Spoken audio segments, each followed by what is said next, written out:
Bismillahirrahmanirrahim. Assalamualaikum warahmatullahi wabarakatuh. Kaifa halukum ya ikhwah.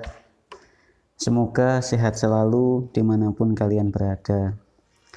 Alhamdulillahirabbil alamin. Marilah kita panjatkan puji syukur kehadirat Allah Subhanahu wa taala yang telah memberikan kenikmatan dan kesempatan sehingga kita bisa bertemu lagi dalam video pembelajaran online. Sebelum memulai pelajaran pada pagi hari ini, jangan lupa berdoa terlebih dahulu agar dipermudah dan diberikan kemudahan dalam memahami ilmu yang bermanfaat. Berdoa mulai.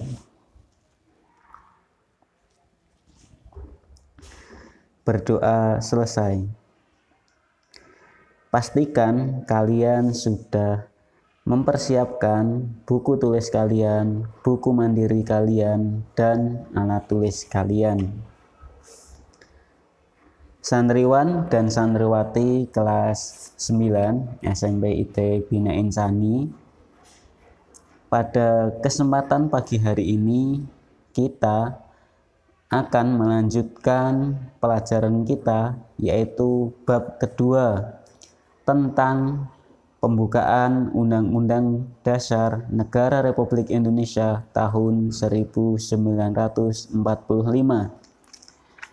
khususnya tentang pokok pikiran pembukaan Undang-Undang Dasar Negara Republik Indonesia.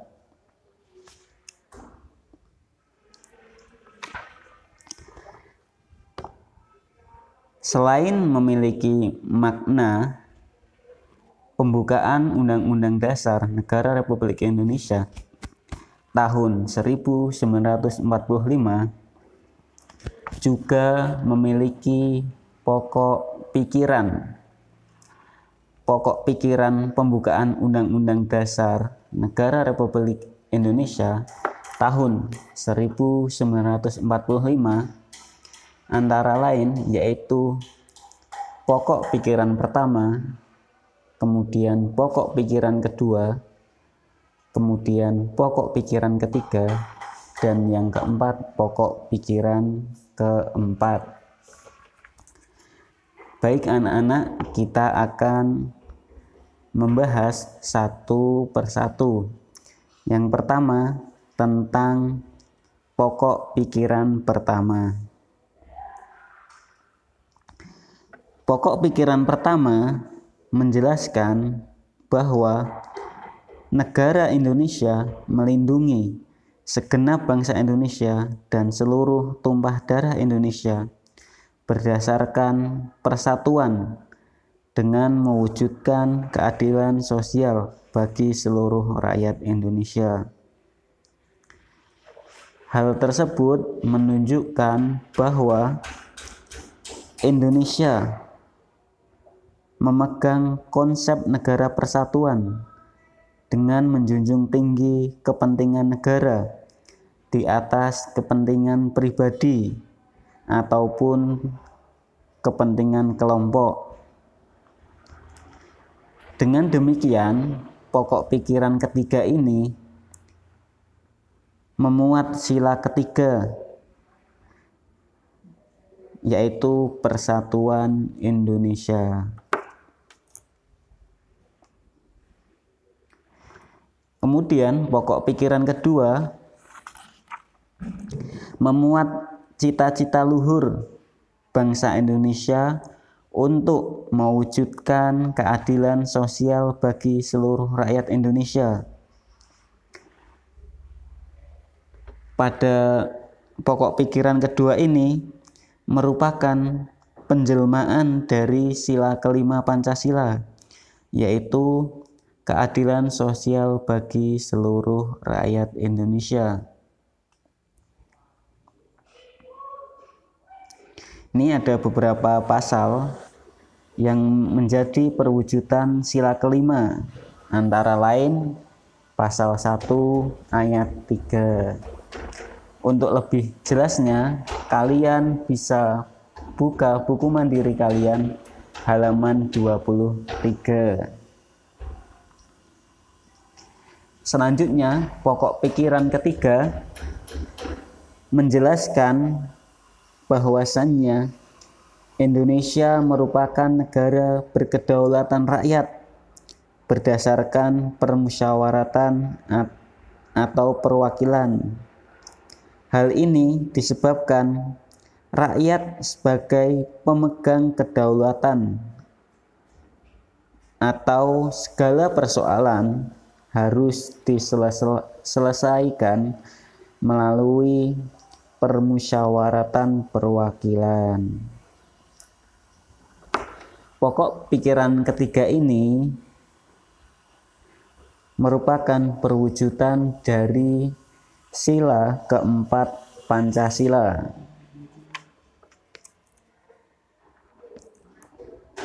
Kemudian pokok pikiran yang keempat. Pokok pikiran keempat menjelaskan negara dan bangsa Indonesia mengakui, percaya, dan bertakwa kepada Tuhan Yang Maha Esa, serta berkemanusiaan yang adil dan beradab.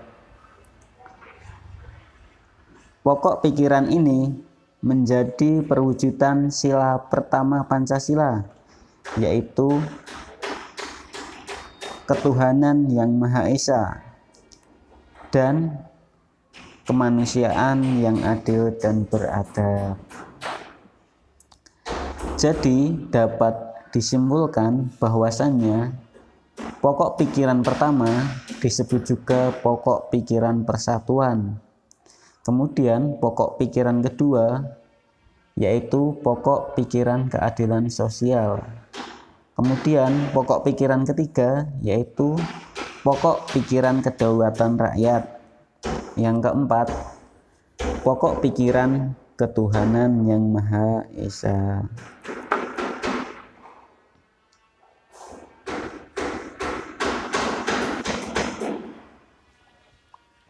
Santriwan dan santriwati kelas 9 yang berbahagia,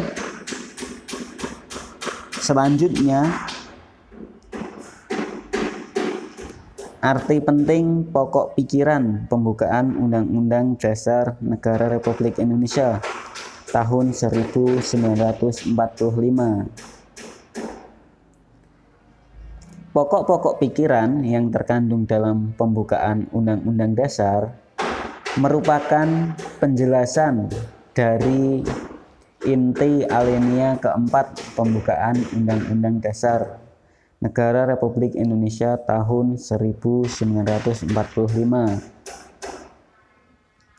Dengan kata lain, keempat pokok pikiran tersebut merupakan penjabaran dari Pancasila sebagai dasar negara Indonesia.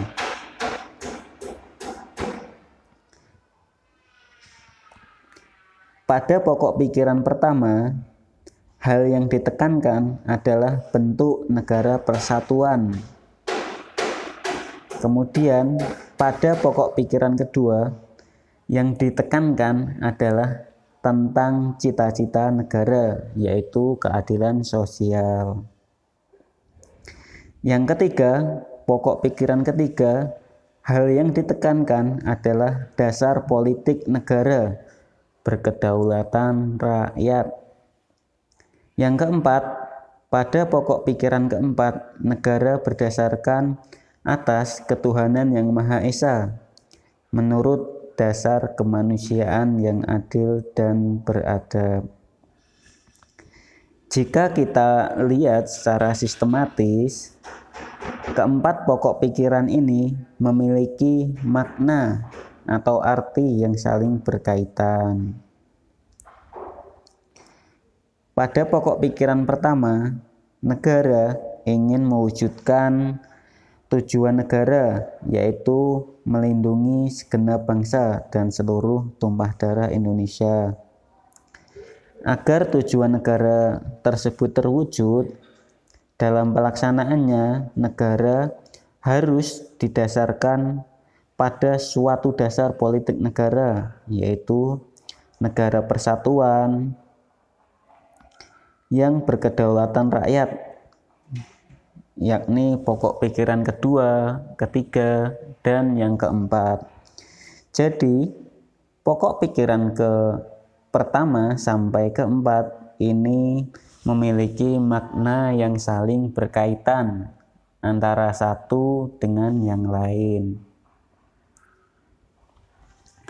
Santriwan dan santriwati kelas 9 yang berbahagia,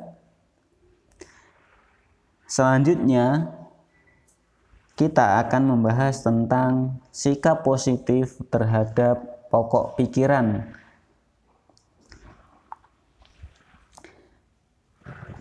Perlu kalian ketahui bahwasannya sikap positif dapat dilakukan di dalam berbagai lingkungan, misalnya lingkungan keluarga, lingkungan sekolah, lingkungan masyarakat, dan lingkungan negara.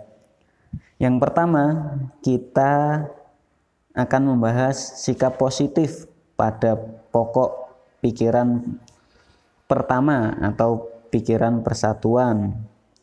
Contohnya nih, dalam lingkungan keluarga, misalnya menghargai sesama anggota keluarga, kemudian menjaga sesama anggota keluarga, kemudian rukun dengan saudara dan orang tua, dan terakhir yaitu sopan santun terhadap saudara dan orang tua. Untuk di lingkungan sekolah, masyarakat, dan negara hampir sama, yaitu menjaga persatuan di lingkungan-lingkungan tersebut. Kemudian sikap positif terhadap pokok pikiran keadilan sosial. Misalnya kita ambil contoh di lingkungan sekolah, misalnya menaati peraturan sekolah, kemudian masuk sekolah tepat waktu, dan melakukan kewajiban di sekolah. Kemudian sikap positif terhadap pokok pikiran kedaulatan rakyat. Kita ambil contoh di lingkungan masyarakat, misalnya ikut membantu penyelenggaraan pemilihan ketua RT, ketua RW, dan lurah. Kemudian di lingkungan sekolah sebagai seorang pelajar, misalnya menghargai pendapat teman ketika dalam diskusi kelompok, kemudian tidak memaksakan kehendak sendiri dan melakukan musyawarah untuk menyelesaikan suatu persoalan.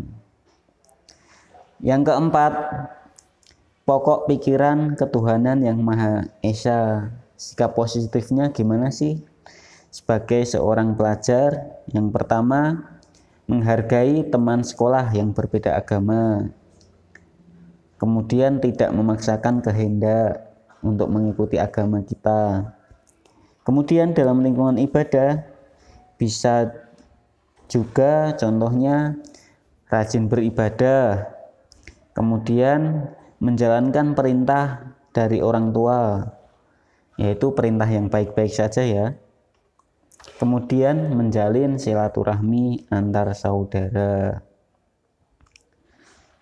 Baik anak-anak, demikian yang dapat Ustadz sampaikan pada pertemuan pagi hari ini. Kurang lebihnya mohon maaf.